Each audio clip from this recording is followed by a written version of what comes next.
Welcome, everyone, to our first live broadcast of Final Take. I am Jostun, Pomplun, and joining me tonight are Marty, Kauffman, and Dan Biertzer. Gentlemen, are you ready for some March Madness? Born ready.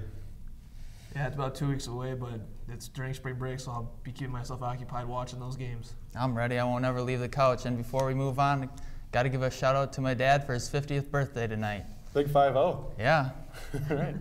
All right. Tonight, we'll discuss the latest in Pointers athletics, college and high school basketball, the Milwaukee Bucks, the buzz surrounding the big fight in May, and later the latest news in NFL free agency. First, we begin with Pointers men's hockey. The third-ranked men's hockey team advanced to the WIAC championship game this past weekend by defeating Superior 5-3 on Saturday. This came a day after the Pointers tied with Superior at 1 on Friday. The Pointers got 3 third-period goals by Lawrence Cornelier, Kevin Gibson, and Scott Henniger to get the come-from-behind win. Was this series a little too close for comfort after sweeping the Yellow Jackets during the regular season? Yeah, I really think it was. You look at it, this team, they beat Superior back on February 21st by a touchdown. And then they play them in the tournament, and they tie the first game, and then win by 2 in the other one. But it was a come from behind victory. What I was thinking about with this team is that, I feel like they're always playing too lackadaisical. They're always they know they're good, but they don't play to their potential. They're always, I don't know. It's like they need a little spark under their seats to get them going or something. You know what I mean? If someone tells them that they're really good, then they think they're really good and they don't actually perform. But when I feel like when they're actually challenged with a good challenge, then they come out and play and score a lot of goals like they're used to. Me and Kurt were broadcasting that game 2 weekends ago when they beat them 7-0. I think going into this weekend, they scored all over that team offensively on that game, 7-0, as you said, touchdown.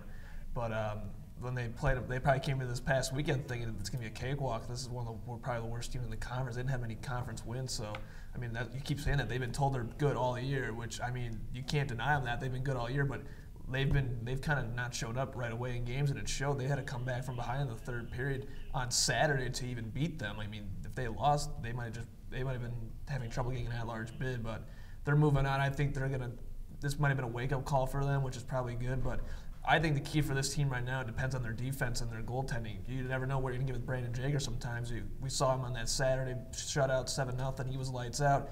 This weekend he was giving up some easy goals from what I heard from people that watching the game, that he was giving up some easy goals this past weekend. But it really depends if this team can rebound and get focused for these next games coming up.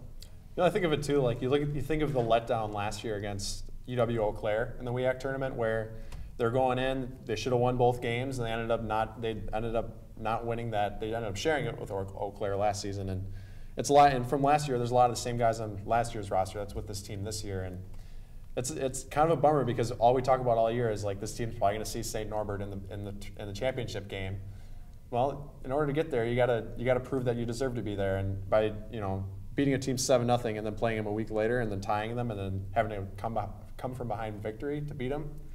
That's concerning going forward. And the concerning thing, too, is that they're doing these at home, too. I mean, exactly. You have to go on the road. You have to go into some neutral sites, and you have to get away from Willett Arena. So this team has all the tools in the making to win a national championship, but they gotta apply. They gotta focus on this goal coming up for the rest of the year. Well, it'll be interesting to see which team shows up as the Pointers host River Falls this Saturday at 7 p.m. for the Commissioner's Cup. Now on to women's hockey. The Pointers swept Superior in a weekend series at IceHogs Arena by scores of 2-1 and 5-0. In Friday's game, Emily Lester scored 2 first-period goals as the Pointers held on for the win. On Saturday, 5 different Pointers scored in the 5-0 victory. Jana Balki-Skaug had 29 saves in the shutout win. This was also a game that contained 18 penalties for 44 minutes.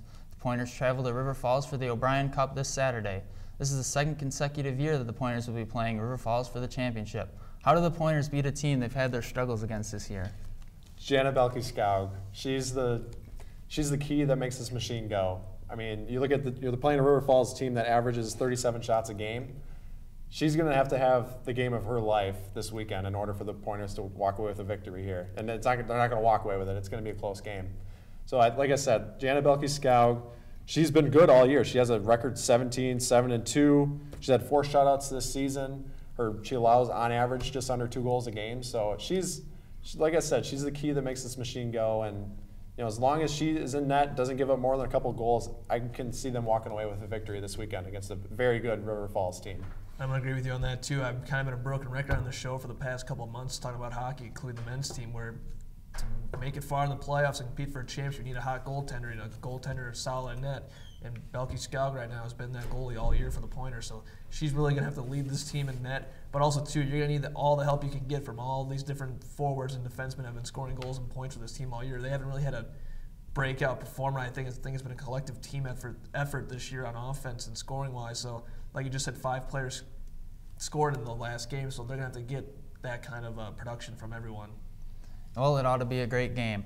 Well, onto the court. The Pointers men's basketball team was upset in the semifinals of the WIAC tournament to UW Oshkosh last Thursday, 50-47. The Pointers had a 10-point lead with 13 minutes remaining, but were only able to score 8 points the rest of the game. Austin Riff and Jordan Lutz each had 14 points. Alex Richard chipped in 10. Guys, what went wrong in this one? Field goal percentage. You got to make your shots, and the Pointers did not do that this past weekend. Shot 37%, especially late in the game. Like late in the game, I believe they were held to maybe 3 or 4 points, like in the last 5 minutes of the game.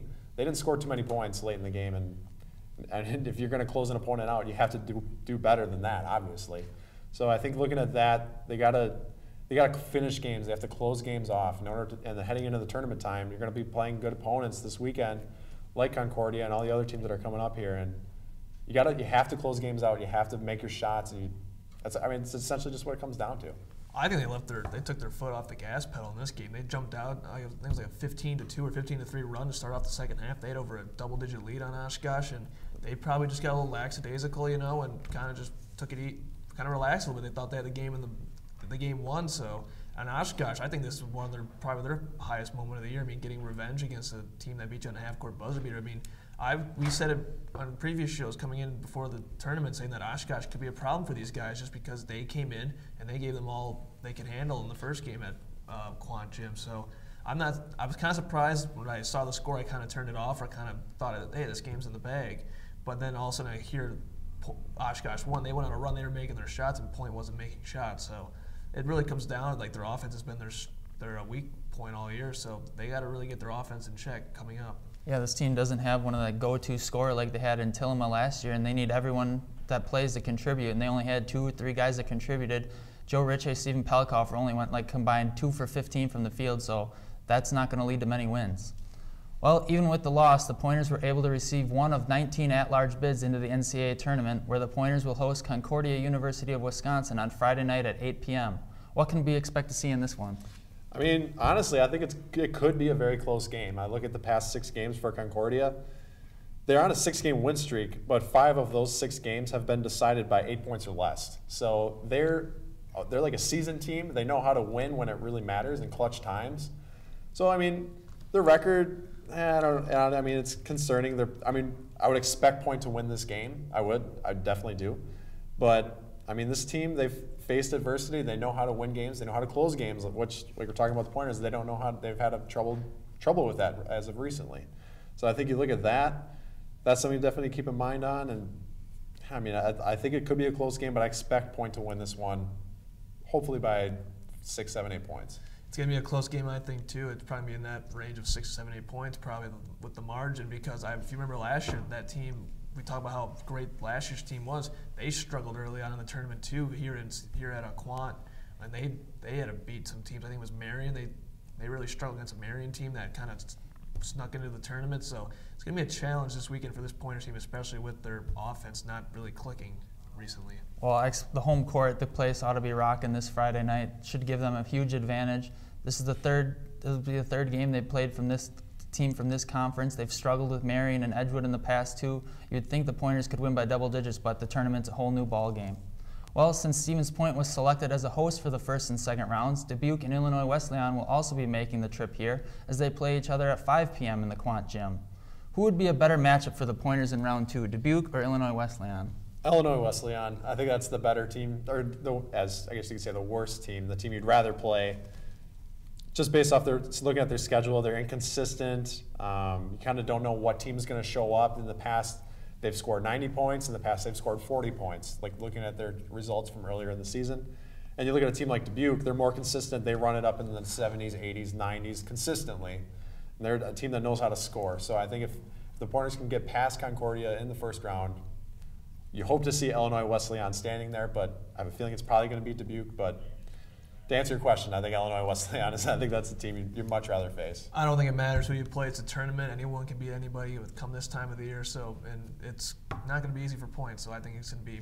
It doesn't matter who they play. They got to face their opponent one game at a time. All right. Well, the winners of the first round games will then play each other on Saturday at 7 p.m.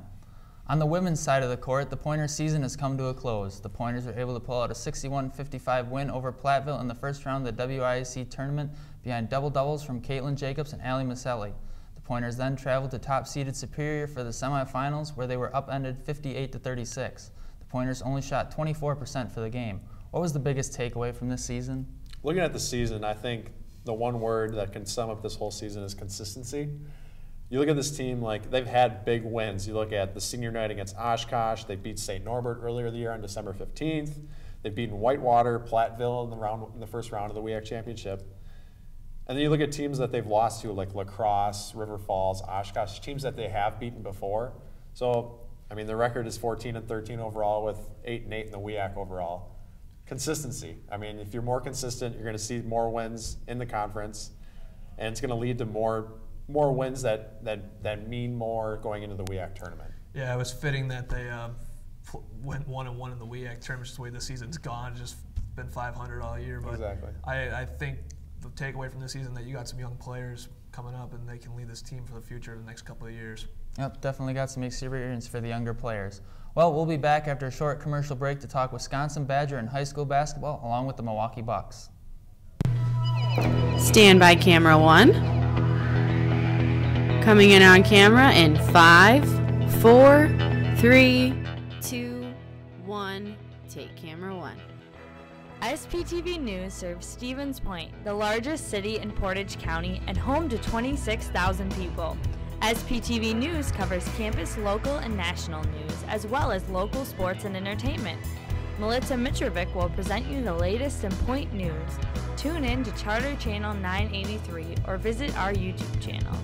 SPTV News, pointing to you.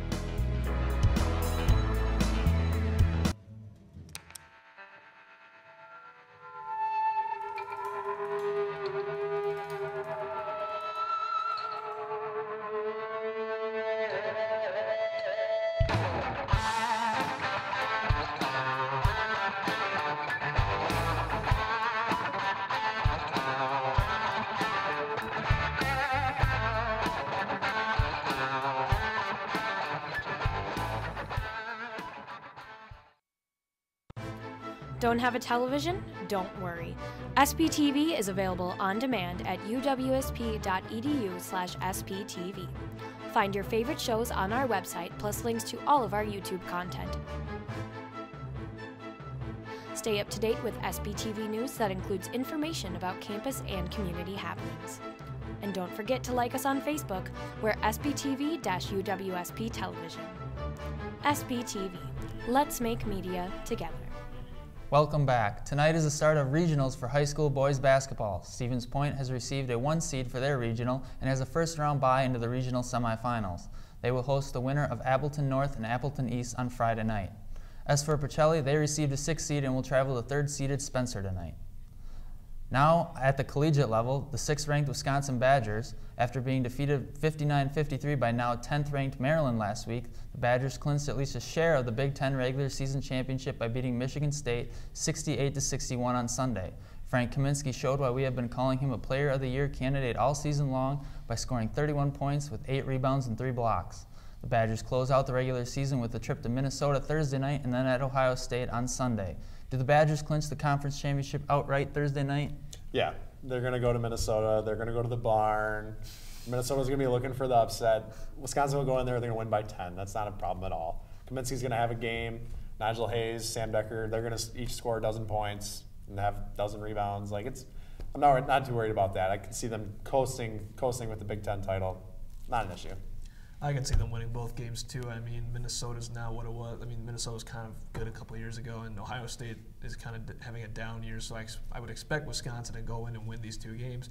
But there's also the factor that they're on the road. I mean, road games in conference, especially to some rivals, it's going to be tough. But they can easily win these 2 games to win that conference title handedly. But I think moving on, you got to really hope everyone else steps up, because I think they're relying too much on Frank Kaminsky right now, even though he is the best player, and you should go to your best player. But if he ever gets injured coming up, I think they have a problem going forward in the tournament.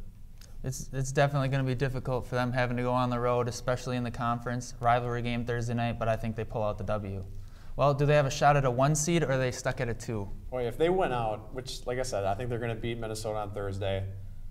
I think the Ohio State game is going to be tough at Ohio State. They've always played the Badgers tough, and they always will. But I'm sure they're going to win out. And if they do win out, they have a very good chance at a number 1 seed, depending on how Virginia does the rest of their way.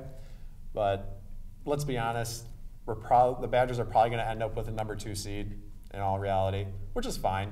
That's okay. I mean, then we just hope that you don't end up in the same bracket as Kentucky, which I know has kind of been surfacing that if, just based off record and whatnot and regions where each team is located in the country, that the Badgers probably will be put in the same bracket as Kentucky, which could be an interesting rematch, no doubt, compared to last year. And we'll see. But to answer your question, I think the number 2 seed that's what the Badgers are probably going to get. They have 3 losses on the year, right? Yes. And I think that Rutgers loss is right now the one that's probably forcing them to be a 2 seed. That's the one that's coming back. That was a big one. That's the one coming back to bite them right now, because I don't think you lose to Duke and you lose to Maryland on the road. How do you Those are good losses. losses. How does that warrant you a 2 seed? I think, like you said, they have to win out, I think, to control their destiny of a 1 seed. If not, they have to rely on other teams ahead of them to lose, which could happen, but highly unlikely coming down the stretch here with these conference tournaments coming up. Teams are starting to play their best basketball, and like you said, they're probably, if they get a 2 seed, they're likely matched up with Kentucky, and that's going to be almost like the map will be set up for Kentucky and Wisconsin to meet in the Elite Eight to go to the Final Four. But like you said, I think they have to win out to get a 1 seed if they want to control their destiny. Well, they're definitely a solid 2, no doubt about that. They have a shot at a 1, depending if they win out and other teams slip up in front of them. And a lot of it's going to come down to geography. And in the NCAA tournament, does seeding matter all that much? I don't think so. Now on to the Milwaukee Bucks. Things have not gone that smoothly since the Bucks acquired Michael Carter-Williams from Philadelphia. The Bucks were able to beat his former team 104-88, but then dropped back-to-back games against Western Conference bottom feeders Los Angeles Lakers and Utah Jazz. The Bucks' defense is still one of the best in the league, but the offense has been lacking without Brandon Knight. How do the Bucks get back on track and fix their offense? Time, and working with his offense. Like, losing Brandon Knight was the biggest head scratcher that I can think of as of recently. He was the number 1 scorer for the Bucks, and now he's gone, and now the Bucks are averaging 86 points a game. It's pretty simple math if you put it together, And it's going to take time. Like Michael Carter-Williams, he's still kind of raw. Tyler Ennis, they got Miles Plumlee. Those guys are going to take. It's going to take time for them to get used to the offense, used to Jason Kidd's coaching style. The defense is always going to be there. That's Jason Kidd's. That's his thing, his defense. But hopefully once playoffs start coming around, they'll start to gel and they'll start scoring more points. The good thing though is that their defense will lead to the offense. So it's just going to take time for this offense to gel together. I know Kurt's going to hate this. I have to agree with you again on this one. It just development. It's such a young team. You got to develop these guys, and the defense is there, like you said. I mean, they should be a lock to make the playoffs. I think this year I think they're in a fine spot where they are right now. It's just that development. You got to develop these guys to get in a groove and learn the system, and sooner or later they'll start scoring more points. Crazy to think about too. Like this team, what was this team's record last year? Like 15-67, worse than the league. 15-67. Doubled their wins already. Yeah, and they're talking about going in the playoffs and might even, where are they right now as far as seeing like a 6 seed? And they're without Jabari Parker too. Without their number 1 player. Like that's impressive. And they also, Larry Sanders in his ordeal kind of went down. Like they lost, he's out. Who expected that to happen? So it's been kind of a crazy year for the Bucks, and I think the future's there. It looks bright. Yeah. Yeah, the moves trade was definitely for the future. Look at Jared Dudley back and Jabari next year. Things are looking bright. The Bucks continue their West Coast road trip by playing at Denver tonight. We'll take a quick commercial break, but when we return, Manny Pacquiao, Floyd Mayweather, and the latest in NFL free agency. Don't let the snow and cold get you down this winter. The frozen tundra outside may keep you indoors, but here at SPTV, we'll still be getting you the best news, sports coverage, and entertainment that you need. Don't freeze your fingers and toes off to find out what's happening around campus. Stay warm, everyone. Hi, I'm Laura Braun, the General Manager at SPTV. I'm a Stevens Point native and want to make sure that we're providing you with the best local coverage of all the news, sports, and entertainment as we possibly can. If you have any questions or comments about our organization, feel free to email us or stop by our offices. We're located in the Communication Arts Center at the University of Wisconsin-Stevens Point and can't wait to meet you, because today we can make media together.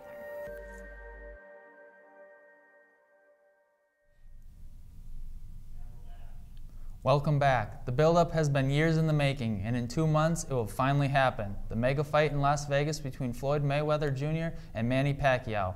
Mayweather is putting an unbeaten record on the line. It's going to be a massive occasion and is being billed as the richest fight of all time. It doesn't seem to matter what he's doing. Pacquiao is practically a god in his native Philippines, and that's where CNN's Ivan Watson caught up with him for this exclusive interview.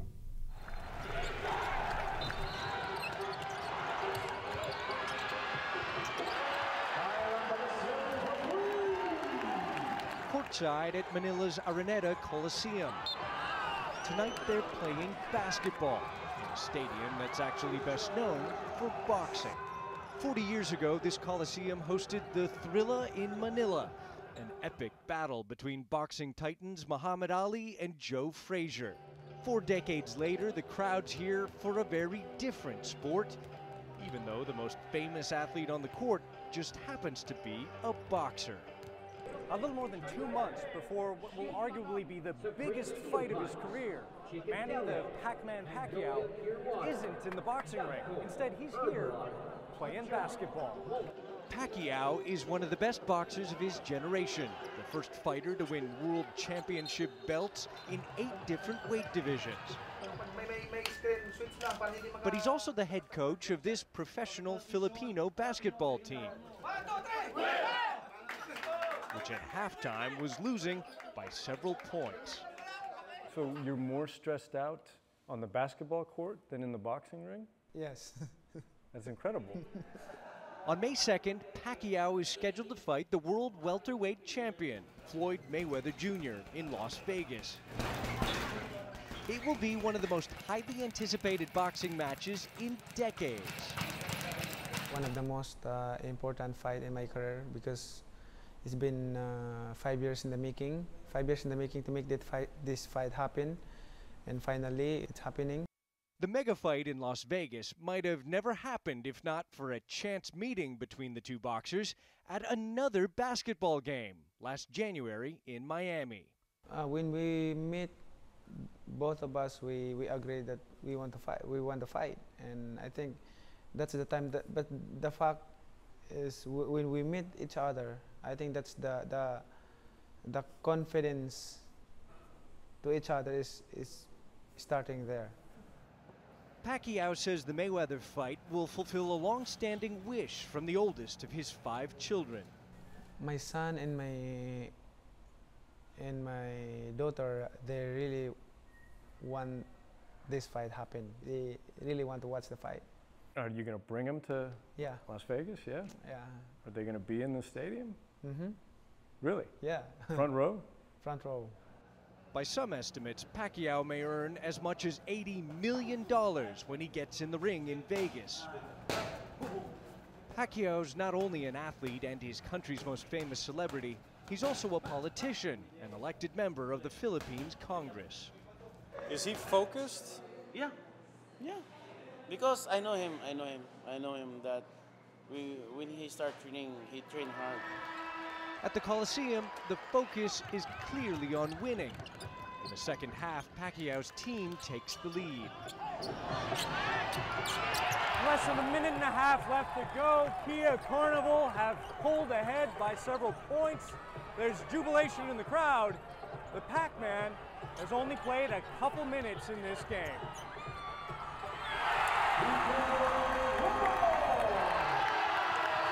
The Boxers team wins by 3. In the locker room, they celebrate, chanting, "Prize fight." But even here, the basketball victory overshadowed by Pacquiao's upcoming struggle in the boxing ring. Ivan Watson, CNN, Manila. Gentlemen, are you excited for this fight, and who do you got? No, Jostun, not at all. Not excited at all. Just kidding. I'm very excited for this fight. It's going to be huge. It's the biggest fight of all time. I'm going to go with Pacquiao. I have to go with him because everyone, Floyd Mayweather can't talk, is undefeated. So you have to go with Pacquiao just because he's kind of the underdog. So I always root for the underdog. Yeah, I mean, how can you not be excited for this fight? It's probably like the last big fight of boxing, and I think the sport will officially die or just go away. I think this is the last fight everyone wants to see. But I'm gonna go with Mayweather. He's undefeated. Oh. Even in a wrestling ring, he's undefeated. I mean, he's never lost. So, I mean, I got Mayweather. This guy is, I think, because Pacquiao's a little bit older, he's probably lost some stuff, and Mayweather's just not. He hasn't lost. He just somehow goes out and wins every time. So I'm going to go with Mayweather in this one. Well, I'm one of the few that's probably not really looking forward to it, but I got to go with Money Mayweather. He's undefeated. So on to football. Yesterday was the deadline for teams to place the franchise tag on players. Some notable players that get tagged are Kansas City's Jostun, who led the league with 22 sacks, Cowboys' Dez Bryant, Denver's Demaryius Thomas, and New England's Steven Gostkowski. One name who did not get tagged was Detroit's Ndamukong Suh. What do you guys think of these moves? I thought tagging Gostkowski was kind of interesting. Usually you don't take a kicker. That was pretty interesting. But they all made sense. Dez Bryant, he needs to be tagged. Like you want to be careful signing him to a long-term extension, especially all this stuff that's been coming out about him. You know, all this weird stuff about this video surfacing. So that was a good tag. But I think you look at the other ones, Demaryius Thomas, that's a good tag. They all made sense to me. One that did not make sense was that the Packers didn't tag either Bulaga or Cobb. I kind of felt like either one of those guys should have gotten tagged, but nonetheless, they didn't. Yeah, I mean, I think Dallas made the right move in taking Dez instead of DeMarco Murray. That's an easy choice. I think Dez is probably the more reliable or the better option for them on their offense. And like you said, I'm not surprised the Packers didn't tag Cobb or Bulaga. That's not really usually what they do. They try and get the long-term deals done. Lions made a smart move in not taking Ndamukong Suh. That would have been a huge cap hit for them and stuff, and just really would have cost a lot of money. Denver, you knew they were going to tag Demaryius Thomas. That's a given. They're not going to take Julius Thomas and overpay a tight end like that. Yeah, I mean, who knew a kicker would get tagged? I never it's weird how the franchise tag works and what teams think who they need to keep for 1 year and pay them the most money out of any player in the position. But I mean, they're paying a kicker. The amount had to be pretty low for a franchise. It has to be low. It has to be low, I think. I don't know what the figure is, but it has to be low. It's a Belichick move. It's a pretty good steal, I think. Yeah. Well, the issue was they didn't take Darrelle Revis. That's what people thought they would do. He's got a high cap hit. Yeah. Definitely not surprising to see these teams tag the wide receivers, especially when the league's become a passing league these recent years. Well, with free agency starting next Tuesday and the salary cap being set at $143 million, what are some big moves you guys expect to be made? Well, we talked about it before, Randall Cobb. I don't know if he's going to be coming back to Green Bay. I think it's going to be very hard for the Packers to negotiate with these other teams that have a lot of money.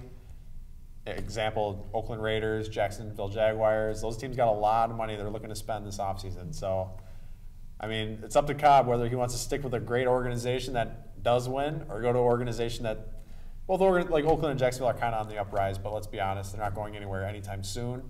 So I think you look at that, Cobb, I can expect Cobb to move away from Green Bay. Other than that, I don't know. Yeah, last year Sam Shields signed at the 11th hour. Should be interesting with Randall Cobb. Is he going to go for money or does he want to win a championship? That's going to be probably the main story. He's the #1 free agent target out there, probably behind Ndamukong Suh. He's probably the #1 offensive target for free agency. So I think it all starts with Randall Cobb. That's the big news coming up for free agency. Yeah, and also interesting where Ndamukong Suh goes and DeMarco Murray as well. Well, ladies and gentlemen, that's all we have time for today. We thank everyone for tuning in with us today. I'd like to thank Marty Kauffman and Dan Biertzer for joining me today with their insightful opinions on the debate desk. And a big thanks to our technical staff for all their hard work, or this wouldn't be possible. Please join us on our Facebook page at SPTV UWSP Television, or follow us on Twitter at SPTV_UWSP. Also visit the UWSP homepage to locate all your Pointer Athletics information. And just remember, Stevens Point, here at Final Take, anything Pointers, anything sports.